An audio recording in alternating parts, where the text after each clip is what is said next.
அனைவருக்கும் வணக்கம்.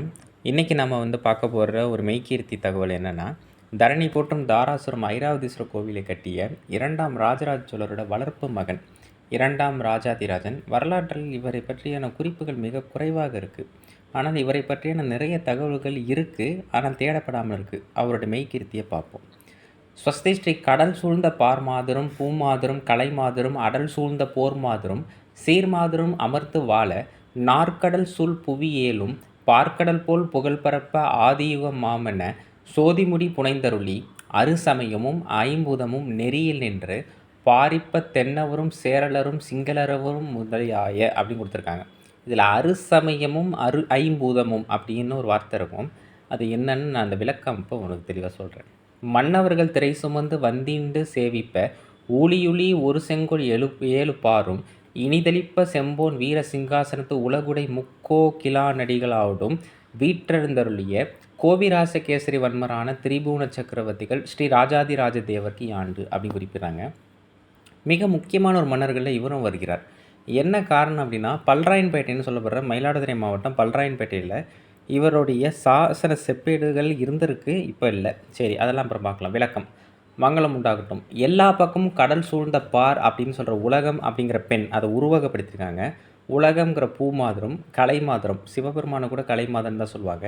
வலிமை பொருந்திய போரை கூட போரின் மீது கொண்ட அன்பும், அதுதான் போர் மாதர்னு சொல்கிறாங்க. செல்வம்னா சீர் என்னும் மாதரும் சிறப்புற்று இருக்க எல்லாம் இருக்க 4 கடல்கள் சூழ்ந்த 7 உலகங்களும், அதாவது புவினா உலகம், அதில் உள்ள பார்க்கடல் போல புகழ் பிறப்பி ஆதியுகம் என்னும் ஆரம்ப யுகம் முதல் ஆட்சி செய்ய நெருப்பு போன்ற கிரீடத்தை அணிந்து, அதான் ஆதியுக மாமென சோதிமுடி புனைந்தருளின்னு குறிப்பிடுறாங்க. அப்பையிலேருந்து, அதாவது ஆதியுகத்திலேருந்து அவர் ஆட்சி செய்கிற மாதிரி அதை உருவகப்படுத்தி சொல்கிறாங்க.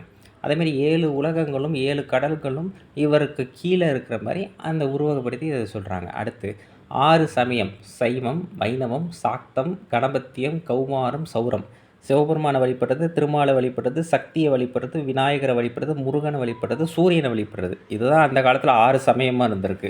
ஐம்பூதமும் நீர், நிலம், காற்று, நெருப்பு, ஆகாயம், இந்த நெறிகளில் நின்று உலகம் போற்றும் வகையில் ஆட்சி செஞ்சாராம் இந்த 2ஆம் ராஜாதிராஜன். சொல்லிட்டு தென்னவன், பாண்டியர், சேரர், சிங்களவர் முதலிய மன்னர்களை வென்று திரை செலுத்த வைத்து, அதாவது கப்பம் செலுத்த வைத்து 7 உலகத்தையும் நீண்ட காலம், அதாவது ஊழி ஒரு செங்கோல் எழுவாரும் இனிதளிப்பன்னு சொல்கிறாங்க. அப்போ இதில் 6 சமயம்னா 6 சமயம் அந்த காலத்தில் இருந்திருக்கு. சரி, செங்கோல் கொண்டு ஆட்சி செய்து பொன்னால் தங்கத்தால் செய்யப்பட்ட வீர சிம்மாசனத்தில் தம்முடைய அரசியான உலகுடை முக்கோ கிளாநடிகள் அப்படிங்கிற அரசியோட வீட்டிருக்கிற கோவிராசகேசரி வர்மரான திரிபுவன சக்கரவர்த்தி 2ஆம் ராஜாதிராஜ சோழனுடைய மெய்க்கீர்த்தியை தான் நீங்கள் பார்க்குறீங்க. இந்த மெய்க்கீர்த்தியை எதுக்கு சொல்கிறேன் அப்படின்னா, மயிலாடுதுறை மாவட்டம் பல்ராயன்பேட்டை, அதாவது இவருடைய தந்தையாராக சொல்லப்படுற 2ஆம் ராஜராஜனுடைய அதிகாரி கட்டிய கோயிலில் தான் கல்வெட்டு இருக்குது. அந்த கல்வெட்டோட தொடக்க பகுதி தான் இது. இதை சொன்னால் தான் கல்வெட்டுக்குள்ளே போக முடியும். அதை நம்ம நாளைக்கு பார்ப்போம். இன்றைக்கி மெய்க்கீர்த்தி விளக்கம். இன்னொரு மெய்க்கீர்த்தி இருக்குது, அது பெரிய மெய்க்கீர்த்தி, இது சிறிய மெய்க்கீர்த்தி. சரிங்களா? இந்த தகவலை எல்லாருக்கும் பகிருங்க. ரொம்ப ரொம்ப கஷ்டப்பட்டிருக்கேன். நன்றி.